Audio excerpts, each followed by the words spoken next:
here. He is the editor and he has been doing this wonderful work of publishing Ayurveda research articles, and the website is ajh-journal.com. That is the only Ayurveda journal in the United States, published here in the University of Massachusetts, right? Dartmouth. So he has been taking this lead in this for, I think, more than 20 years. Correct? I'd like to say that, but maybe 50.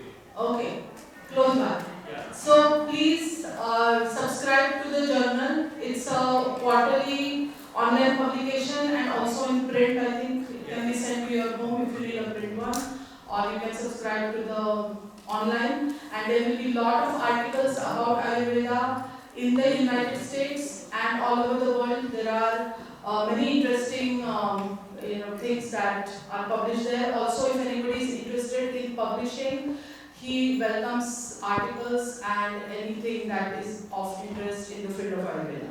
Yeah. Well, you can including case studies if you are. Including case studies, yes. So you can get them You published. can train also people how to write.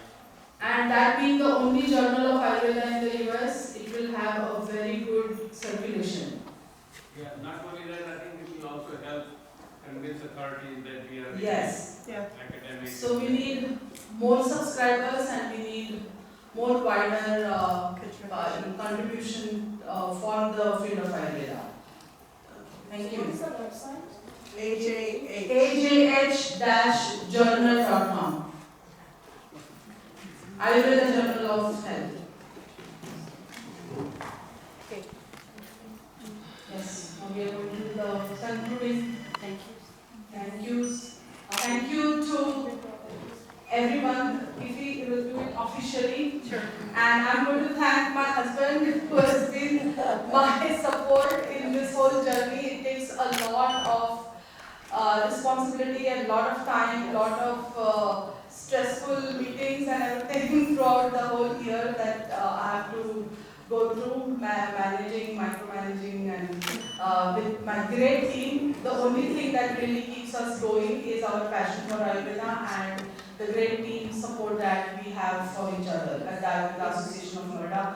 But thank you, Avinash, for being there with me always. Thank you. Pleasure. Thank you, gracias, merci, danke, Dhanyavad. mamnu. I think that's German. Or Shukriya. Persian. Persian. Shukriya. Yeah, we have Shiva and Sia who are Persian, so Yes, that's their language. So for all of our speakers, I think there were 40 speakers. 47. 37. 47. Oh, details. 40 speakers. 47. And they were all so well versed in what they spoke about and so interesting. And thank you for getting the speakers. I think it was the two of you. The sponsors, there were platinum sponsors. That's a shiny, shiny medal. Anil, am I saying this right? Deshpande Family Trust and Arun Gandhi, they were both platinum sponsors. They had their booths out there as well. We had a silver sponsor, Kamal Herbals, and they didn't show up, but they had a whole table and people really wanted to buy some, so I had a couple people that wanted to contact on Monday. Bronze, Shadi USA, Harmony, Hindu University of America. We've got the community sponsors that were mostly from Florida. We had, of course, the Ayurveda Health, Journal of Health. We just talked about bookkeeping for therapists. She showed up and it was her birthday, even, her birthday weekend. Chandra, Ayurveda and Astrology, Joy Tish. Clearwater Rolfing, which somebody thought it was Clearwater Roofing, but it was Clearwater Rolfing. National Health Freedom, Ozer Health, Welcome Home, and our volunteers, Robert, Mary, and Ratna. Am I saying your name right? Yeah. The photographer who is Mr. Girish Sitar and Ratna Sitar, his daughter, they have been 3 days with us, doing all the wonderful photography and videography, all our candid shots and Thank you. all the recording. And this is a wonderful work they have contributed for the Ayurveda in Florida. Thank you so much. We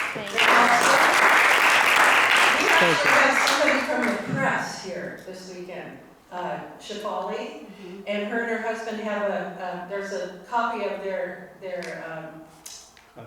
it's actually a newspaper, Cosmo, Oh, yeah. but it's a newspaper still being made. We saw. And it's distributed all over Florida and the major cities. Our planning committee that we're on the AAF board, you read. Okay. Okay, we have the planning committee, Amit Guman, right? Okay, Archana Kulkarni, Bhashwati Bhattacharya, Brenda Boone, Mahadevan Sitaraman, Meenakshi Gupta, Pratibha Shah, Rene, Sujata Reddy, Vivek Shambhag, Yaloji Rao Miraskar, and Dr. Yashwant Patel.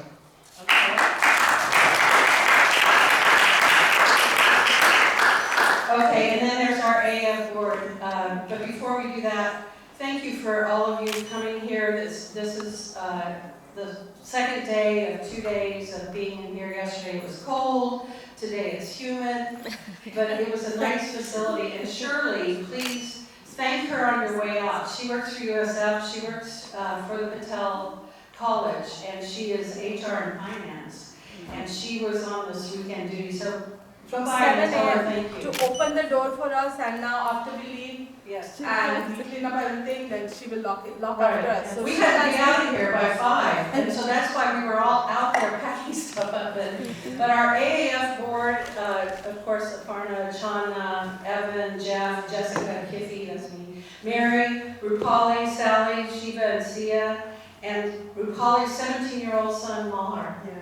Yes. But these two, I think, were key in organizing and getting this structure. And I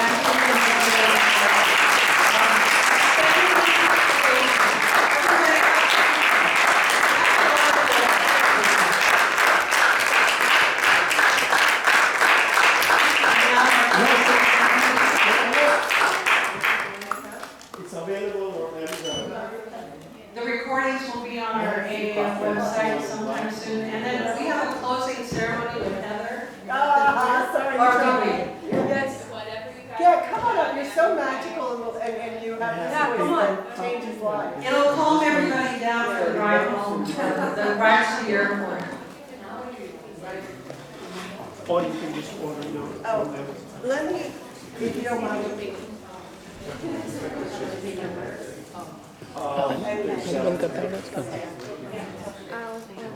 Oh, okay. So, before I introduce Heather, just one little housekeeping, make sure you clean up your areas you walk out because we have a set timeline. And we would appreciate your assistance with it. And if I can remember all that Heather does. Heather came into my life not too long ago. She works with us at the clinic. She has a long history in Ayurveda. She's also a practitioner of Tibetan medicine. She is also a homeopath, Reiki, sound, massage therapy, private yoga therapist. I can't bullet it all on the website, it's so much. But I get to hear her sometimes, and there is something magical that comes through her. And I always take the opportunity to force her to share it with people because it's so amazing, and I'm just that person. So, thank you. She said a lot there, but I am Heather with Himalayan Healing Arts. I've actually been walking the earth here in the United States. I opened my first holistic clinic when I was 21 in Kentucky in 1997. I actually started this in 1995. I worked for a holistic veterinarian in Atlanta, Georgia, and they were using homeopathy on their pets, and I was floored. It was the first time I heard the word holistic, and can you hear? Yeah, There, that's better. better. And so that led me at a pretty young age. I got into Eastern anatomy. I actually took an introduction course to Chinese medicine, which led me to learn shiatsu at a pretty young age. And I thought I wanted to become an acupuncturist, but I was into the movement arts because I started dance when I was really young. My first recital was when I was 5. I did study also Southern Indian dance as well. Expression and movement arts is very big, and I did it as well. So yoga has been a big part and a huge companion of what I do here in the United States. I work for Dr. Rosen at the Ayurvedic Institute in Dunedin as his director of yoga for the last several years. And we saw lots and lots of cases with neurological disorders. And that's where I came in. They came for Panchakarma. And it was a more intimate group, no more usually than 4 of us. That was my specialty, even though I've taught very large classes of folks over the years. But therapy's always been my big thing. And he about how to bring that awareness back into his muscle, such a disconnect, a common thread amongst all of these individuals that have these neurological disorders. And I think one of the things that we cannot take a pill for, and I'm going to say this with utmost, it is our Atma, it is that God energy, it's our breath. It is as simple as that. I've had to retrain people how to breathe. It's not even about the movement at that point with them, it's about how they're not breathing right. And the vayus in the body, the vata goes up, that una is up into the nervous system, and now they can't even tell their foot how to move.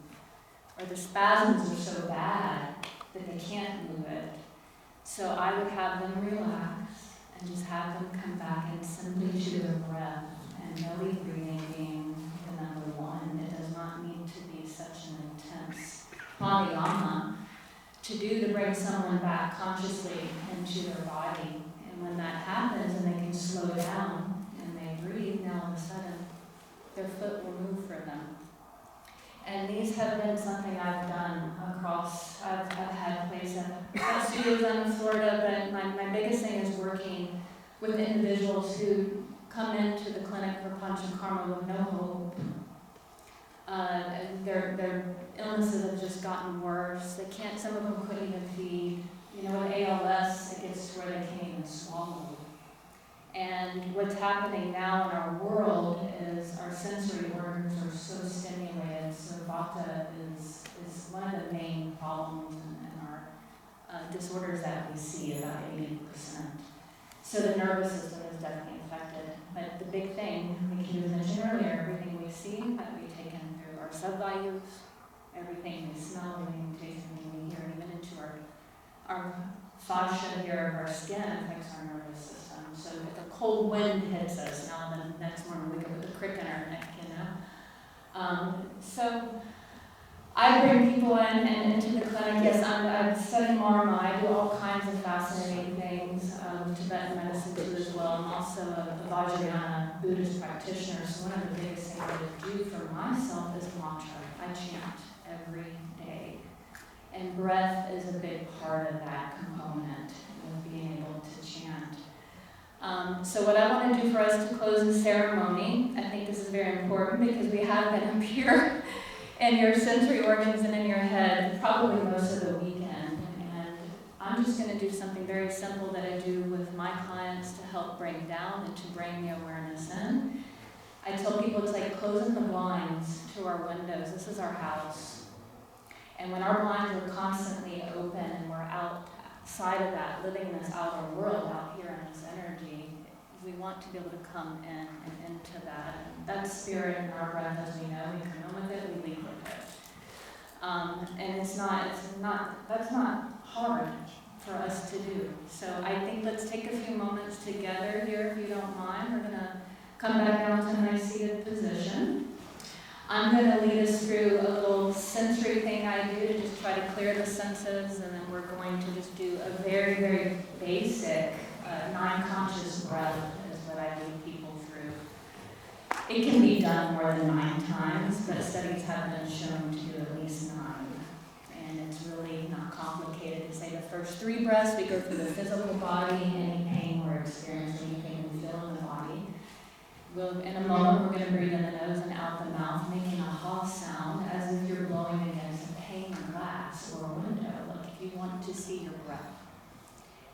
then the next 3 will be into our emotions, anything that we might be going through. We all have emotions, and it affects our lungs, it carries with us in so many ways. And then the very last 3 are in the mind. And the breath is linked to the mind. There's so many people that say they cannot meditate, but it's in the breath. If we can calm down the breathing, the mind will calm down, the nervous system calms down, all these organs calm down, everything's connected to that. Every movement we do, every eye blink we do, how we swallow our food, my voice even is part of all those movements. So it's the breath. And I see people all over. I've been very fortunate. I do work from home quite a bit, so I do still continue to see some of these patients through Zoom. Thank goodness for Zoom. I never thought I would ever. At the time of COVID, that's what it kind of pushes to, because I'm an in-person person. I like to be in the energy. I'm a very intuitive worker. I work with people on that level. When they come in the room, I tune right into them, and I know what to lead them through. And it's really been very simple things, so it's not complicated. It doesn't need to be hard asana. I think that approach here in the United States is turning around slowly, as we've seen over the years. So let's set up nice and tall. I'm going to sit right here in the chairs. I'm down with all of you guys. And so what's the main conduit for us at our spine? If that conduit is at all in any way, like Dr. Robin was saying earlier, if our posture is not good, that main Shushumna, that's where the wind channel is. It needs ascend and descend. And our breath, the big component of our breath is to be able to bring it down into our lower abdomen. So before we start, I'm going to place this mic down for a moment so all of us can do this technique, and then we're going to breathe together, and then we'll do a slight meditation and close out with a beautiful mantra for us. If you have glasses on, please go on and take them off. You can just hear my voice. It's hard to see me. We're going to do palming of our eyes first. So we're just going to take our hands together and rub our energy here. Kind of clear it. With our eyes closed, let your head slightly tilt forward, and let's go to place our palms right into our eyes. And one of the first things we're going to feel is the heat coming off of our eyes. This is part of that Rajaguna, also connected with the Pitta and the activity in our brain. So let's take a moment and take in the coolness and the darkness. This helps with the soma and our nerve and the nectar to be able to flow down from our brain, the water from our brain to flow down all our spinal column, helping that cerebral spinal fluid, cooling our head, cooling our eyes. This helps our daily samkaras, everything that we take in through our eyes, getting into our brain and trying to figure it out, what to release, what to hold on to. So let's begin by taking a nice, slow, good, deep breath in through our nose. We're going to open our mouth and breathe out the mouth like steam. And you want to get the heat out of the head and the eyes. Make sure your mouth is closed before you take that next inhalation in. So just breathe into the nose and into the lower abdomen. Let's open the mouth again wherever you're at and just breathe out. Just go with your flow. We're going to do this technique 3 more breaths. So when you just go with your inhalation and breathe it out. Just let all that go in our head, everything we take in, you guys. And 2 more breaths like that. Calm down our brain. And let's do another round of breath wherever you are. That would be a full inhalation and a nice exhalation through your mouth, making that ha sound. Now just continue your breath now through your nose only, just slowing your breathing down. We're going to now take our palms over our eyebrows out to the temple area. And if you're a visual person, you're more than welcome to open up your eyes. If you just want to hear me and keep your eyes closed, just place the palms gently into the temples, slightly pressing this little marma here, and do a little massage right here into the side of our head. And now we're going to open up our elbows and just massage the scalp of our head, hitting very major marma points in and around our head. You can go as slow as you like. You can hold over an area for a moment if they feel more tender. typically over the temporalis, the temples, and at the back of the neck. Vata hits us deeply at the back of our neck. Now come down, guys. Let's go to our jaw here, right over the jaw. This is if you've had a long day, you've been looking at the computer screen all day, and you can't get into your breath. You want to do this little clearing technique. Now just sweep your face. Just go around the eyes. And we're still hitting major marma points as we go around and clear the face. And then I do a little body sweep. This is where you sweep. This gets all of our energy. It helps the fascia, clears just our whole energy field through the day. If you've been around a lot of, just negative things, you just feel tired. Sweep the body. Right? It's very invigorating. Now let's set up tall, and let's remember what we're all here for. One of the major limbs in yoga, as we know, and it's to connect. And without yoga is a sister science to Ayurveda. And remember, it's not a religion, it is a path to liberation for us. It is to connect us to that spirit within inside of us, and to bring that awareness in. So that is to yoke and to bring that unification of all this together as one in harmony. So do no harm, right? Do no harm in speech, thought, every action. That goes across the Hippocratic rule for all of us who we all are sharing the same path and we're walking that same path to do no harm. And that's also to ourselves. So not even thinking bad towards ourselves. And then we can go out into the world and do what we are meant to do. And that is to do no harm to anything. Okay, so let's take a moment here. If you want to place your hands here, down, however you feel comfortable. Let's close our eyes now together, and let's slowly begin by breathing in through the nose and into the pit of our belly, just very gently, like you're blowing up a balloon. And then as you exhale slowly through the nose, allow the abdomen to just pull back towards our spine, very gently, you guys. This helps the flow of the Vayu to come down into our Apana. It activates the Samana Prana Vayu in our belly. It then starts to come up into our chest and clear the Vyana Prana Vayu, where so much emotion is gathered, anxiety. And remember that our breath, our pulmonary, it links to our heart and our circulation. It expands our energy out. So we want to clear slowly from the abdomen. We'll feel the breath go up into the chest. Remember, this is called the Durga breath, and it rolls down from the top of the chest back into our belly. Really getting our diaphragm to open and expand like an umbrella, so it opens up our lungs. When it exhales, it just massages our lungs, pushes out all the gunk from our blood, anxiety, worry, whatever it might be that we gather. The gloom and the doom, let it go. Let's just do 2 more breaths like that in through our nose. And breathe out anything, let it go. And 1 more breath like that, breathing into the lower abdomen. And breathing out. Now let's do the 9 consciousness. Take a breath in through our nose together. This is where we'll open up the mouth and you make a nice through the mouth. Let's do that again, slowly breathing in into the nose, into the lower abdomen. Open the mouth and let's breathe out all that steam, let it go. And just follow that pattern you guys go through the body, breathing in. Any heat, anything, let it dissolve, let it go out with the breath. A few more, just keep that pace up, I'll let you know. And we're going to take that last one.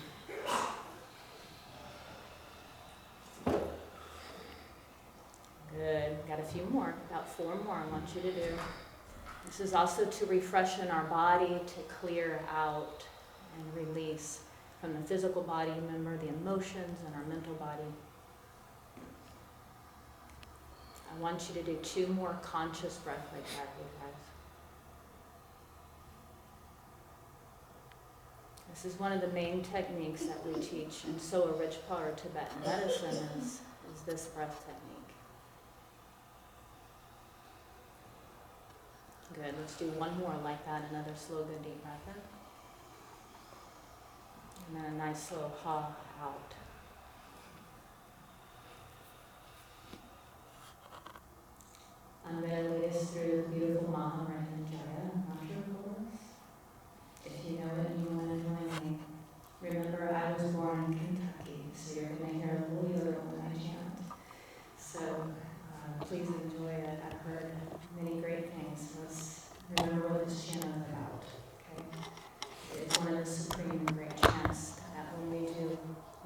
and ascend from this world, that nothing's left behind, including fear or certain attachment to where we are. So let's just take a moment and honor this.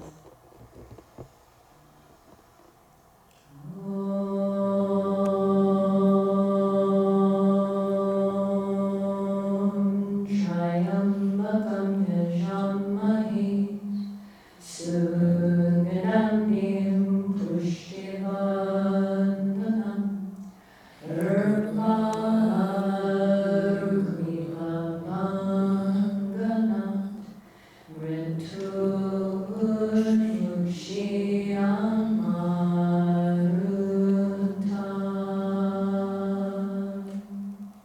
Deep breath again, guys. Move the breath.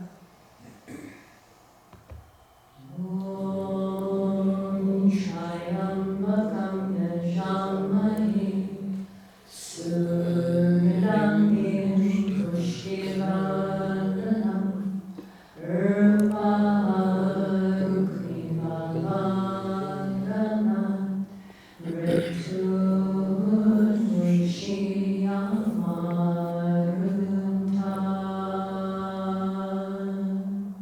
One more, deep breath.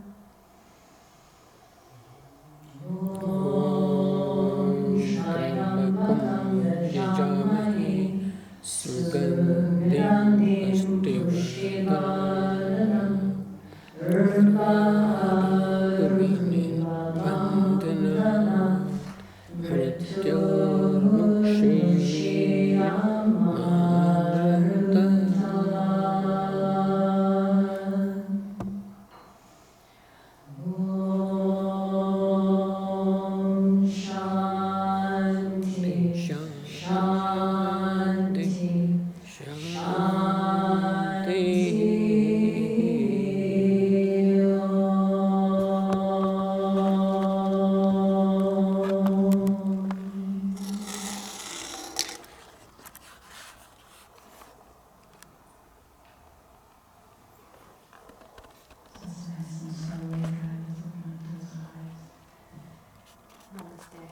Namaste.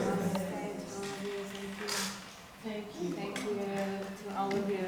Thank you.